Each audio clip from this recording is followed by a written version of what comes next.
Comment pourrais-je me détacher de ce que je n'ai pas encore vécu?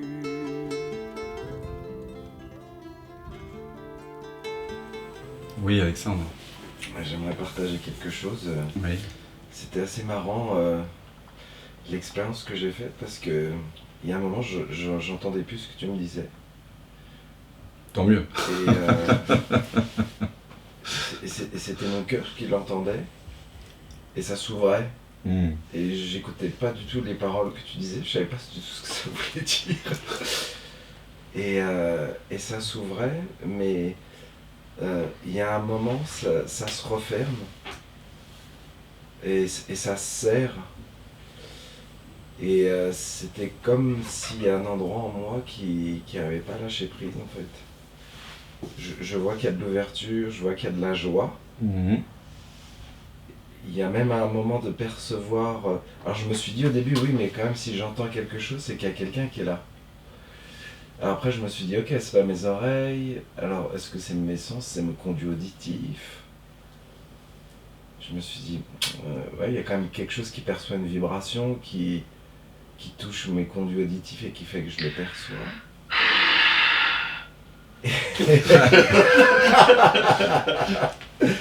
Et puis. On t'entend, Maria. Et puis à un moment, j'ai. Non, c'est comme tu veux. Hein, mais...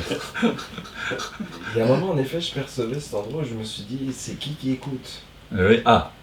C'est quoi qui écoute? Et il y a un moment, j'ai même me suis dit, il y a ce moment, il y a juste ce moment-là. Et ce moment, il est devenu assez épais, comme s'il n'y avait pas d'avant, d'après. C'était juste ça. C'est ça. Et à un moment, ça se referme, et à un moment, ça se resserre. Oui, parce que la pensée revient. Et j'arrive plus à être dans la détente. Alors, ça se resserre dans mon cœur. Alors, il y a donc une impression de resserrement. Voilà. Est-ce qu'il y a quelqu'un qui sent le resserrement? Ou est-ce qu'il y a simplement une impression, et on peut même enlever le mot resserrement, mais juste une impression énergétique, une intensité, mais sans personne qui l'aperçoit.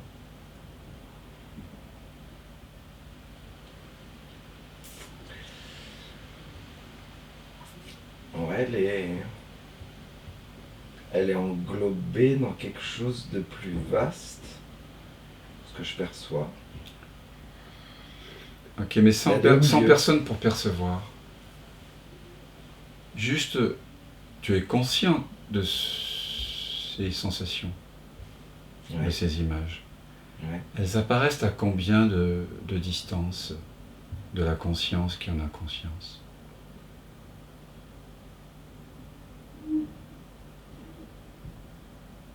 Est-ce qu'elles apparaissent en dehors de la conscience ou à une certaine distance de la conscience?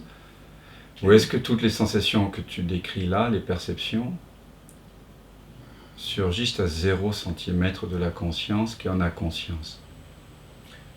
Ben, c'est très près. Très près, ça veut dire qu'il y a encore une distance. Est-ce que tu peux me désigner ou me décrire l'endroit où cesse cet espace de conscience, qui est consciente de ma voix, des sensations, des couleurs, des odeurs, des sons, et la sensation que tu ressens? Tu peux répéter, s'il te plaît?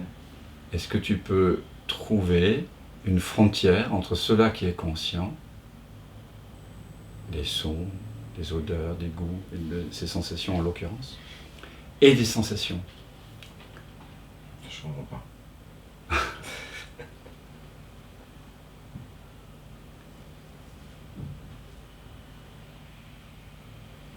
Tu es conscient en ce moment? Oui. Ok. Est-ce que cette conscience, tu peux la localiser quelque part?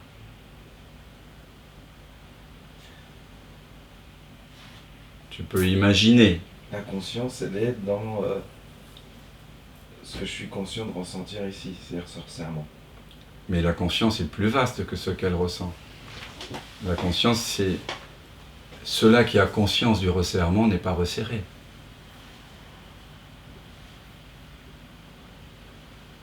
Oui, c'est plus vaste, oui. Comme quand on dit embrasser un paysage du regard. Oui. Donc la conscience, elle est consciente de la contraction. Oui. D'accord. Mais elle-même n'est pas contractée. Elle est juste consciente, elle connaît la contraction. Comme elle connaît aussi la joie. Tout à l'heure, tu ressentais une joie intense. Oui. Tu en avais conscience. Oui. Quel est l'élément constant de ces deux expériences, le dénominateur commun? Et je pose cette question à chacun d'entre vous. À la conscience. Oui. Donc quelque chose ne change pas dans ton expérience. Que tu sois dans l'extase, dans le samadhi ou dans la contraction. Je veux dire qu'il y a toujours quelque chose qui est conscient de ce qui se passe. Oui. Mais il faut que tu le réalises par toi-même. Donc ça veut dire qu'il n'y aurait pas de conscience si on n'avait pas de conscience de ce qui se passait en nous. On ne parle pas ici d'une conscience qui serait la mémoire de. On parle de la conscience, qui n'est pas personnelle. Même quand tu dors la nuit, il y a conscience. Simplement, la conscience n'expérimente pas des objets comme des perceptions mentales ou sensorielles. Ouais. Mais c'est quand même une expérience. C'est juste une expérience de l'absence. Mais il y a quand même toujours expérience, il y a toujours conscience. Une expérience de l'absence? Oui, une conscience de l'absence. La conscience est consciente sans objet. Une conscience sans objet. Absence d'objet. Oui, oui. Absence Elle est conscience, d'objet. peu importe les objets. Là. Voilà. Ouais. Et donc il y a quelque chose en toi qui est toujours là. Toute expérience que tu as faite toute ta vie durant, elles sont de couleurs différentes. Les expériences sont très différentes, elles ne durent pas longtemps, elles changent tout le temps. Ouais. Mais toi qui en as conscience, il y a toujours eu de la conscience. Est-ce que tu peux faire une expérience? Est-ce qu'une expérience peut être faite hors de la conscience? Oh, non, c'est pas possible. Tu en es absolument sûr de ça? Bah, si j'en ai conscience, ça veut dire qu'il y a une conscience. Il y a une conscience qui en est consciente. Voilà. Ça, c'est le départ. C'est la seule certitude sur laquelle nous pouvons nous appuyer. C'est je suis conscience. Ah oui, donc, oui, je suis conscience, peu importe ce qui se passe. Ben oui, parce que je suis conscience. Un peu comme quand vous vous réveillez d'un rêve, peu importe que le rêve était favorable, entre guillemets, ou défavorable, sympathique ou cauchemardesque, le jeu qui se réveille du rêve, et qui avait toujours été là, mais qui était ignoré pendant le rêve, ce jeu-là n'est pas affecté par le rêve. Et pourtant, on a cette impression-là, nous. Oui, mais quand tu rêves, même dans une perspective très matérialiste, par exemple, si on croit que c'est le cerveau qui fait l'expérience, quand vous rêvez, tu rêves de plein de choses. Il y a des textures, il y a des odeurs, il y a des mondes, il y a des espaces spatio-temporels complètement délirants parfois. Il y a plein des niveaux de réalité, il y a plein de perceptions, il y a un scénario, il y a des personnages. Quand tu te réveilles le matin, tout ce que tu as rêvé, le scénario, les décors, tous les personnages étaient faits, étaient créés par un même cerveau. Mm-hmm. Ce qu'on est en train de dire ici, c'est que toute l'expérience qu'on vit ici maintenant est comme un rêve. C'est fait de la même texture. Il n'y a pas de séparation. Et il y a une conscience qu'on ne voit pas, mais qu'on peut pressentir maintenant, qui est consciente de toutes ces textures, de tous ces scénarios, de tout ce que tu dis, de ce que Dan dit, de tous les sons, de tout ce qui est là. Et tout ce qui est perçu par cette conscience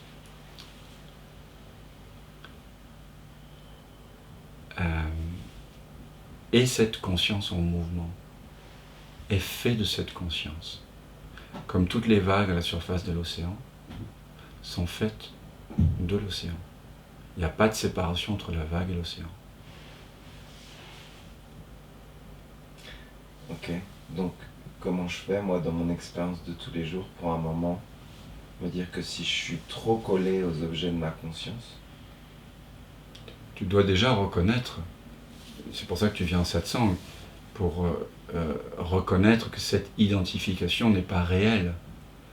Et si ton désir de vérité est plus fort que ton désir d'avoir des expériences, Oui, c'est ça, donc tu oui, c'est toujours pareil, eh bien tu vas découvrir cette vérité parce qu'il n'y a qu'elle. Elle va se dévoiler à toi. Il suffit d'ailleurs que vous souhaitiez, que vous vouliez la vérité et rien que la vérité dans votre fort intérieur pour qu'elle se présente. Mais elle vient aussi parce que nous explorons la nature de la réalité et que nous voyons le faux ensemble. À force de regarder ce qui n'est pas réel, l'illusion s'estompe, même s'il y a 20, 30, 40, 50, 60 ans de conditionnement derrière, on finit petit à petit par voir que c'est qu'un rideau de fumée, quoi. Tu vois ? Et donc petit à petit dans le quotidien, il va y avoir des aperçus.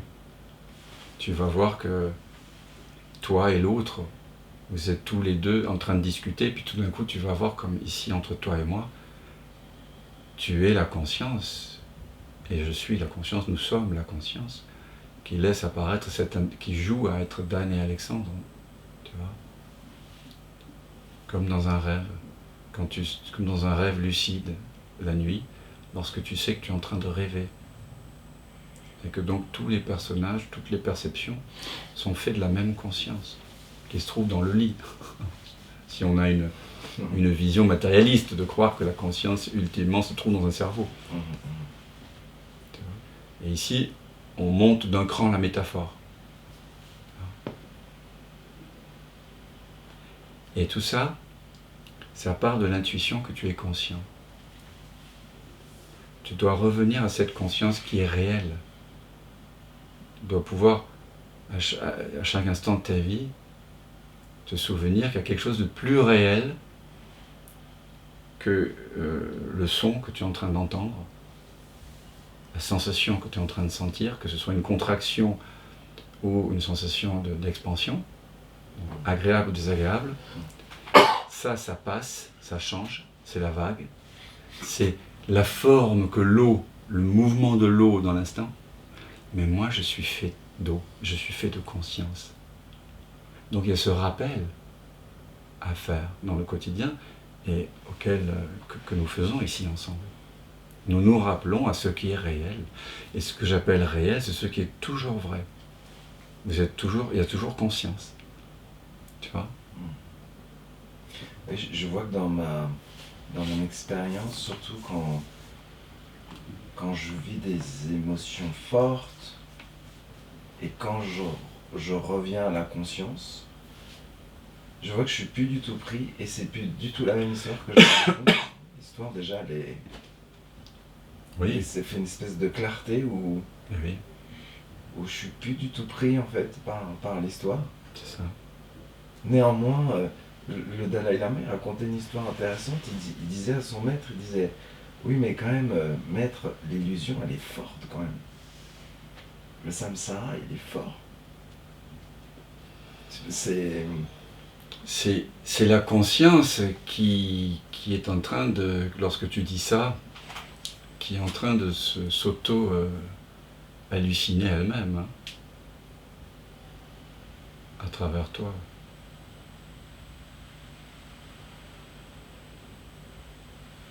Le samsara peut être fort, mais la conscience est infinie.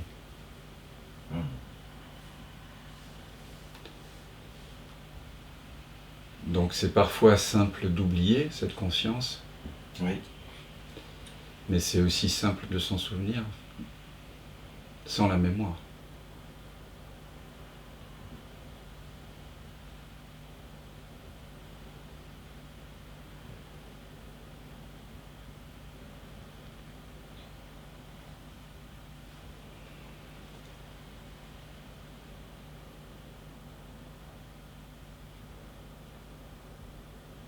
Pourquoi ? Parce qu'il n'y a jamais eu que ça.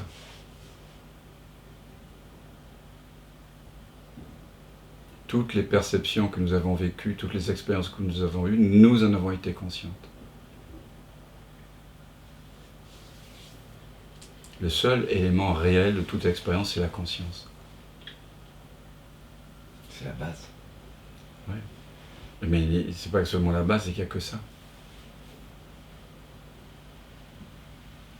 En réalité, il n'y a que ça, ultimement.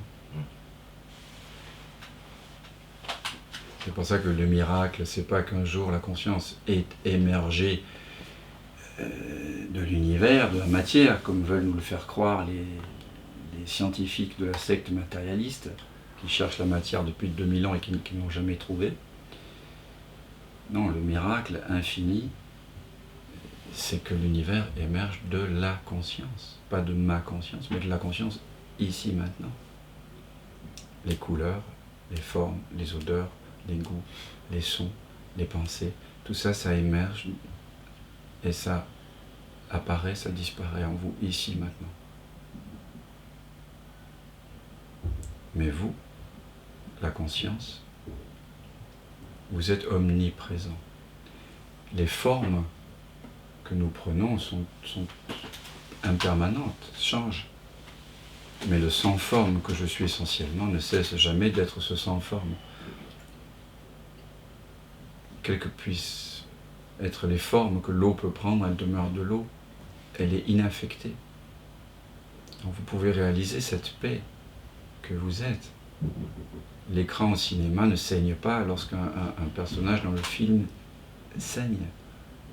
Quand un personnage dans le film voyage, l'écran demeure immobile. Et vous êtes cette immuabilité, cette paix. Tu vois ? Ça, c'est vraiment... Ce sont juste des métaphores pour que tu reconnaisses que toi, la conscience, c'est ta vraie nature, elle est inaffectée, elle est en paix.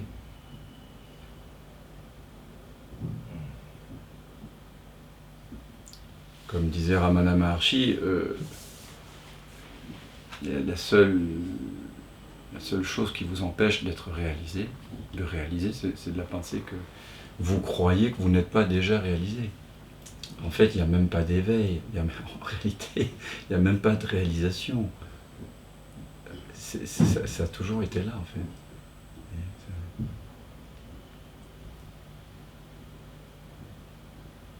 Et vous êtes cela. Vous êtes cette omniprésente vérité, cette omniprésente conscience, toujours disponible.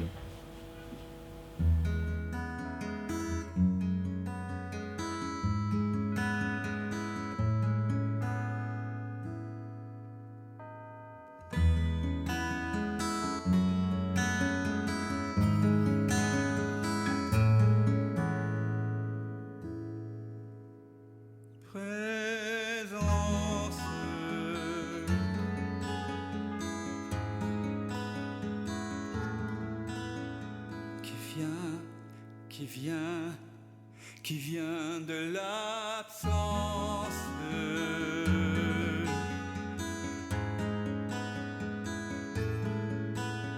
qui se rêve présent, s'il donne naissance à ce grand rêve qu'est l'univers et que l'on nomme la vie. Mais la vie, c'est quoi? C'est quoi? La vie n'est que danse, évidence de l'unique présence. Et tout prend naissance en toi qui jamais ne commence. Ta-da-da-da-da-da.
maintenant que ça commence. Je m'émerveille en ce silence, tout naît, tout meurt dans la présence.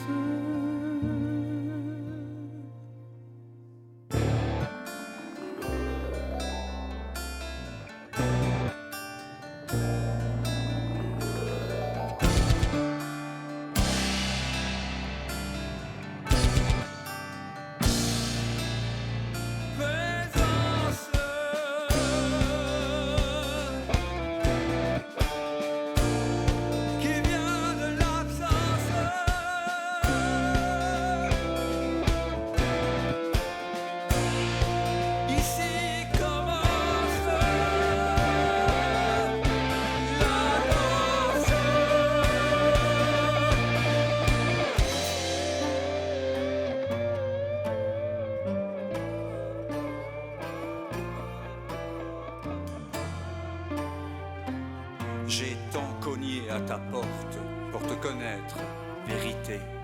J'ai frôlé folie, j'ai cogné jusqu'au sang. Un jour, la porte s'est ouverte et j'ai su que j'avais frappé de l'intérieur. C'est le mystère infini de l'un jouant à être deux pour danser avec lui-même. Tout ce chemin, c'est plaisir, la souffrance. Pour moi que tout ça n'est qu'un rêve immense. Je suis tué et nous sommes comme elle, vêtus de chair d'une drôle d'absence. C'est le jeu de la présence.